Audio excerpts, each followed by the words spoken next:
Chapter 5 Gaster. The door to the ruins grinded shut as Frisk stepped out onto the path flanked by trees like sentinels, their shadows cross-hatching the snow. He held one arm up against the sudden glare. He still smelled a little bit like pie crust and clean linen. The conversation with Flowey had gone as usual. Despite his confidence in Waterfall, he hadn't remembered a thing. After his vision had adjusted, he lowered his arm and started to walk. "Aya." Frisk yelped and spun on his heel. Sans was there, leaning up against the wall beside the ruins entrance, flipping through a small memo pad propped in one bony palm. He looked up at Frisk and winked.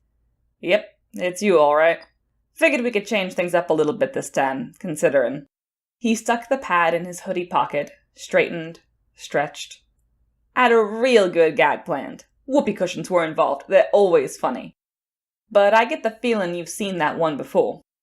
Here, take it as a souvenir." He fished through the pockets on his jacket, then his shorts, and then the expression in his eyes turned puzzled. "Huh. Did I drop it? That's weird." Then he brightened up. "That's good. Weird's good. We want weird today. Come on, kid. Walk and talk with me. Or, you'll walk and I'll talk." He set off down the forest path. After a moment, Frisk followed. "I'd take a shortcut, but everything's so snarled right now I couldn't be sure where we'd end up. Careful, don't trip." He took Frisk's hand, helped him over the fallen branch. "I don't know what you did in that last loop, kiddo, but when I went through my notes, I had asymptotes popping off my readings like line dances. I've never seen curves like that before, and that's not hyperbola." He glanced down, noted Frisk's completely blank expression. "Yeah, definitely the wrong crowd for that one. I'm just feeling nostalgic." They stepped through Papyrus's comically ineffective gate, across the narrow bridge. Ahead was the clearing with the conveniently shaped lamp, for hiding Frisk, and Sans's conveniently shaped guard post, for hiding condiments. Anyway, that irregularity was like a jigsaw piece falling into place. Everything clicked at once. Felt almost too perfect, honestly. But this is fuzzy math at the best of times. Whoops, stay sharp. Here comes my brother. Sup, bro? Papyrus stormed in their direction like a lanky whirlwind. His elbows and knees waved about at velocities that would have probably decapitated anyone nearby. "You know what's up, brother. It's been 8 days and you still haven't." He skidded to a halt and his sockets went wide. "Oh my god, is that a human?" Sans kept walking. "Nah." "Oh, okay. Introduce us later." "Sure thing. Just stick around here, alright?" Frisk waved. Papyrus waved back, with both arms. "I figure we can double back after all this is done and get events on course. Papyrus is a good sport. He'll be here. No one else ought to bug us while I'm with you." They continued past the box lover sign, avoided the world's saddest pickup note, stepped onto the path where Doggo kept watch. On cue, Doggo's snout emerged from his guard post sill like a slightly damp sunrise, followed by the gleam of his knives. "Did something just move? Was it my... Oh, hey Sans. Who's your friend?" "Just a friend. You've got calls with everyone today?" "Same as every day, yeah." "Tell Greater Dog that I'll toss a few bones his way if he goes easy on ya." "Aha, that's a funny joke," Doggo said darkly. Frisk waved. Doggo waved at where he'd been a second ago, then dipped back below the sill. "We've got a lot of ground to cover," Sans said, "so I'll fill you in on the details." "Yeah, let's step around the ice." They walked around the slippery patch ahead. "The guy we're gonna see is named Dr. W.D. Gaster. Hey, where you going?" "It's this way." Frisk had stepped away from Sans and headed up the northern path. He held up a finger. Just a minute. Sans watched as he disappeared into the thicket. After a little while, he emerged again, cradling a small lump of snowman in his hands. "All good?" Frisk put the snow away and nodded. "Alright. Like I was saying, Dr. Gaster. He was the royal scientist before Alphys got the job. Short version is he's kinda tough to find nowadays. But I'm feeling chatty, so I'll give you the long version too." Papyrus hadn't reset his puzzles yet, so the way forward was clear. Snow crystals sparkled in the dark skies. The wind blew in irregular patterns. It sometimes felt as though the currents carried the breeze in many directions at once. Now, Gaster's brilliance was unmatched in the underground. Guy had a mind like no other, and a list of inventions longer than less a dog's neck on a good day. He built the core from scratch just to find a way to bust apart the barrier without, harvesting human souls, since Asgore was getting kinda bummed out with that whole plan. He and his team ran a bunch of early tests on the human souls to get a feel for things, and eventually... What? Again? Frisk had wandered off to the ice cream salesman, who was sitting gloomily next to his cart. Sans watched Frisk hold up 2 fingers, saw the salesman perk up, then chuckled to himself and stared down the path. A minute later, he heard crunching footsteps and looked back down to see Frisk holding up 2 wrapped ice cream bars. You know, kid, you're sort of on a schedule here? Frisk tilted his head. Forget it. There's always time for ice cream. He took one of the nice creams and pulled off the wrapper, then read the message inside. Have a wonderful day. Sure, I'll try. What's yours say? Frisk held up an illustration of a hug. Awesome. They ate in silence, walking down the plateau. As Frisk licked his stick clean, he idly kicked a snowball down the snowy field. It ricocheted at odd angles, bounced a few times, appeared to somehow roll backwards, and, after a few more kicks, fell into a hole at the end of the path. A red flag popped up as the 2 of them continued on. Sans tossed away the stick and resumed talking. So, Gaster ran a few early experiments on the nature of soul energy. Alphys would pick up where he left off, but it barely took him any time at all to get a rough handle on how determination worked. I'm assuming you saw the outcome of that nasty business, right? Frisk nodded. The rusted hulk of the DT extractor loomed in both their minds. But then he saw something else. Bizarre readings on his instruments or something. I don't know. No one ever really had the clearest idea how his mind worked. Guy could think his way through a corkscrew without touching the sides. You get me? He looked at Frisk. You don't get me. That's fine. Point is, the focus of his research changed. His report showed a massive anomaly in the time-space continuum. Timelines jumping left and right, starting and stopping, until suddenly, everything ends. After a moment, Sans realized that he was suddenly walking alone. He turned around and saw Frisk standing in place, staring up at him. His bony brow crinkled. That look on your face. You've heard this part before? Frisk nodded, slowly. Yeah, it was like a hole at the bottom of a glass. Every point of time getting pulled down to the same place, and then, poof, darkness.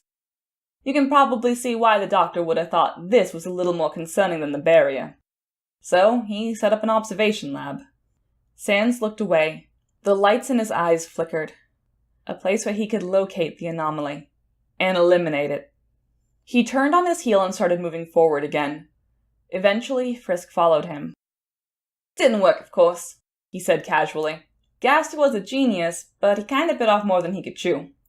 Job went on so long, all his assistants packed up and went looking for better hours. As for Gaster, Frisk yanked on his sleeve. Whoa, what is it? Frisk glared. That's one accusing look you got there, buddy. Was it something I said? The glare somehow intensified. Sans stared him down for as long as he could. He didn't have to blink, but then Frisk's eyes were so heavy-lidded it was usually impossible to tell if he was blinking anyway. They were standing near a mouse hole, and the mouse's timid squeak filled the silence between them. The light of Sans's pupils wavered and went dark. He pulled away from Frisk and stared off into the woods. Guess you've gotten pretty good at picking up on little white lies, huh? He scraped one hand across the top of his skull. They all died, he said quietly. Everyone on Gaster's original team, including the doc himself. I'm the only one left. The breeze picked up. Evergreens rattled like bones. Took us a while to even figure out what was going on. Maybe that's partly why it got as bad as it did. Someone would get caught in a dark room, or turn a corner, or get out of bed a little late. And all you'd find was a pile of dust. He stared at his slippers. I guess the anomaly didn't appreciate us messing around with it. The doc spent all that effort building a window to see through time, and then forgot to make it one-way glass. He always did have trouble finishing things. He turned back to Frisk. His grin was as rigid as ever, but the bone around his sockets had drooped so deep that his eyes had turned into crescents. His pupils blinked back on like faulty light bulbs. Gaster was the last to go. Couldn't even collect his remains. The dust fell through the floor, and right into the heart of the core. I got a little emotional. Smashed his equipment. After that, the anomaly stopped bothering us. I quit, and Alphys eventually had the lucky privilege of taking over his job. She even managed to figure out a couple of his blueprints. She's a smart girl, but the doctor, no one could ever replace him. He shrugged. Sorry, kid.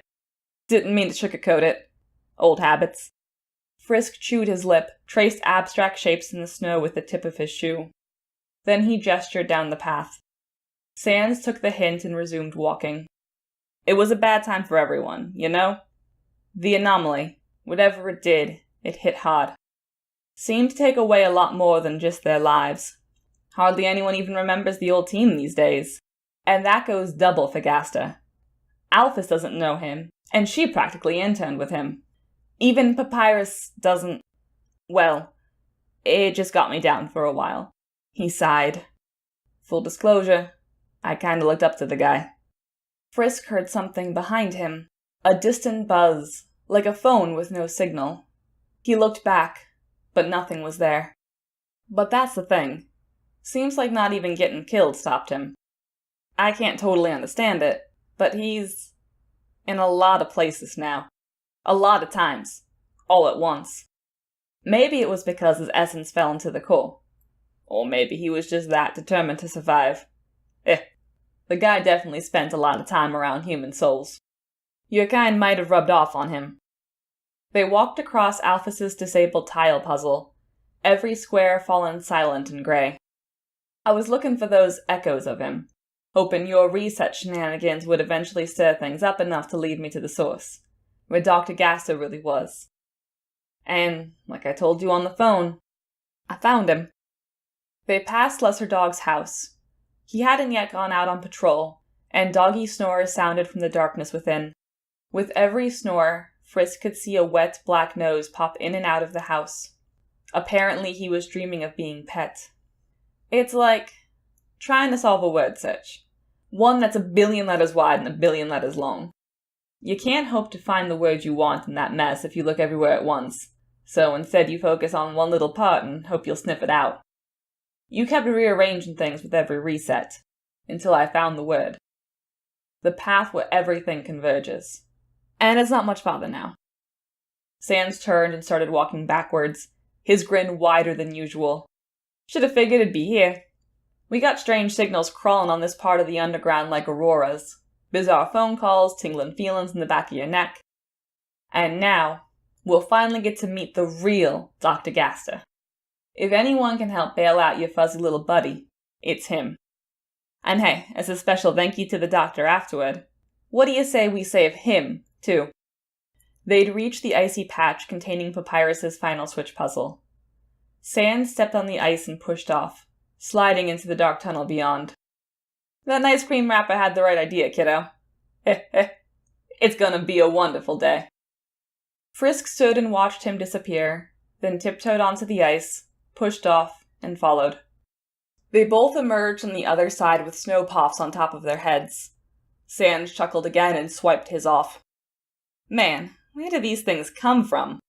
Hold still, kid. You got a little puff problem up top. He knocked the snow off Frisk's head, then gave his hair a quick rustle to shake out the rest. Frisk stood rigid with his hands at his sides. He wouldn't look at Sans anymore. An awkward silence ensued. Sans cleared his throat and pointed down the mountain. It's this way. Watch your step. They started downhill. So, how you holding up? You look kinda beat. I'm fine. Wow, wasn't expecting you to answer. He looked back at Frisk. You find anything interesting on your end? Any ways of helping Asriel? I tried some things. They didn't work. Frisk trudged through the snow. He got really mad. Sans' expression turned concerned. Then he looked back at the path and kept moving. Well, chin up. That's what you've got me for, right? You just have to stay determined. They turned and walked along the cliff face where ghostly orbs glimmered through cracks in the stone. It was hard to tell if they were eyes or merely tricks of the light. But either way, they watched with curiosity at these two travelers. They continued to watch as Frisk stopped walking, leaving Sans to once again figure out that the number of footsteps he was hearing had decreased by half. He stopped and turned around. What's wrong now? You tired? It's only a couple more minutes. Frisk shivered in place with his arms wrapped around him, a single splotch of color in the white expanse. His tangled mess of hair barely responded to the wind. When he spoke, Sans had to lean in to catch the words. Can I ask you something? Something in his voice compelled Sans to lay off the jokes. Yeah, of course. Frisk's jaw moved as though he was chewing on the words, trying to force them into the right shape to leave his mouth. Finally, he looked up. The black lines of his eyelashes were rimmed with frost. Sans, am I a bad person? Sans' smile flickered. For a moment, he appeared to be anticipating a punchline, but Frisk remained quiet after that, his gaze unwavering. Sans nervously fidgeted in the snow. Okay. That's a question you just asked, all right. I mean, we technically just met and all, but I got a reasonably solid mountain of evidence that says you're pretty darn nice. Plus the fact that you bought me ice cream like 15 minutes ago. So that's neat. He scratched the back of his skull. Kid, why would you even think that? Frisk shrugged helplessly. Because I'm hurting people. His voice started to shake. I mean, I try to help everyone, but then I just take it all back, every time. And Asriel doesn't want me around anymore, but I keep trying anyway. Now it was cracking like ice. And because of me, all your friends... They... What? No. Sans practically warped to Frisk's side, beads of perspiration improbably popping out of his brow. I didn't mean it like that. Kid, that wasn't your fault. But you said that... I know what I said. I said it in a stupid way. Joke's on me. Frisk, seriously, look at me. Sans palmed the top of Frisk's head like a basketball and turned it upwards. Look at this handsome face. I saw what took out Gaster and the others. Or at least I think I did. And it wasn't you, okay? You're scrambling time like an egg. Yeah, fair enough, point made. But that thing was not you. Frisk nodded, hiccuped, rubbed his eyes with his sleeve. Sans removed his hand and stuck it in his pocket. You want to quit? He asked. I can take you right back to Papyrus. We'll get everything on track. Frisk gulped in air, steadied his voice. I don't think I can stop. Not now. Don't ever tell yourself that.